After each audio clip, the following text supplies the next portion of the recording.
Toute organisation pour atteindre ses missions doit faire preuve de rassemblement d'abord, ensuite d'engagement, enfin de respect de ses textes. Ce sont donc ces trois principes qui guident la conduite de notre mandat à la tête de la CEP. À cet effet, dès le lendemain de notre élection sur la base du consensus, lors de l'AG du 16 août dernier tenu à la Maison de la Presse, nous avons pris notre bâton de pèlerin pour aller rencontrer toutes les composantes de notre secteur, de même que les aînés et les anciens présidents de la CEP, afin de recueillir leurs précieux conseils et orientations dans les soucis de la réussite de notre mission. Encore une fois, du haut de cette tribune, je voudrais exprimer mes reconnaissances à mon prédécesseur à la tête de la CEP, mon frère Ousmane Daou, pour sa disponibilité entière à nous recevoir, mais également à procéder à la passation des charges dans le délai requis. Par la suite, dès notre installation dans les locaux de la CEP, notre bureau a tenu régulièrement ses réunions et procédé à l'organisation de ses assises statutaires. C'est ainsi que, le 20 septembre dernier, nous avons tenu une journée retraite d'élaboration de notre plan d'action triennal qui sera soumis ce matin à votre haute sagacité à la faveur de cette Assemblée générale en vue de son adoption.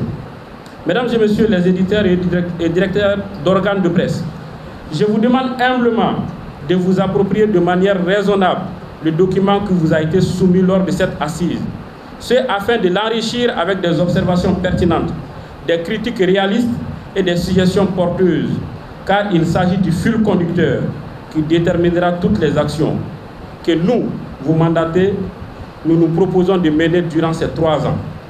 Il s'agit d'un plan d'action de 12 pages dénommé « La stratégie de relance et de développement de la presse écrite privée du Mali ».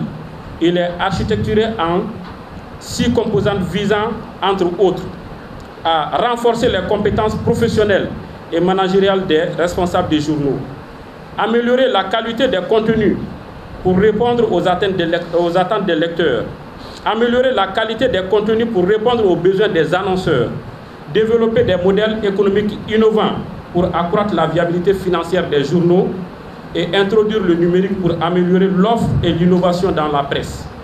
Renforcer la relation entre journaux, annonceurs et pouvoir public. Et tenir les activités pédagogiques, sportives et culturelles pour mieux promouvoir le secteur de la presse écrite et récompenser les méritants.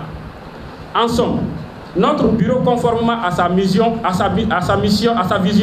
s'est donné comme mission primordiale de faire sortir le secteur de la presse écrite privée du creux de la vague. Pour ce faire, bien avant cette Assemblée générale, vous êtes tous témoins de la dynamique positive dans laquelle nous nous sommes engagés depuis notre élection à la tête de la CEP. Un nouvel élan qui se justifie par les ambitions nobles qui nous animent afin de vite effacer des esprits la période sombre traversée par notre corporation qui a malheureusement servi d'escalier pour certains afin d'occuper le plancher médiatique malien.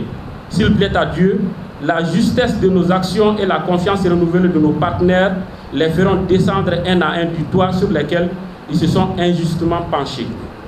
Mesdames et messieurs les éditeurs et directeurs d'organes de presse, l'heure n'est pas encore arrivée pour faire le bilan de nos actions, mais le devoir de rendre compte m'oblige à vous révéler qu'en 2 mois seulement d'activité, nous avons de réels motifs de satisfaction.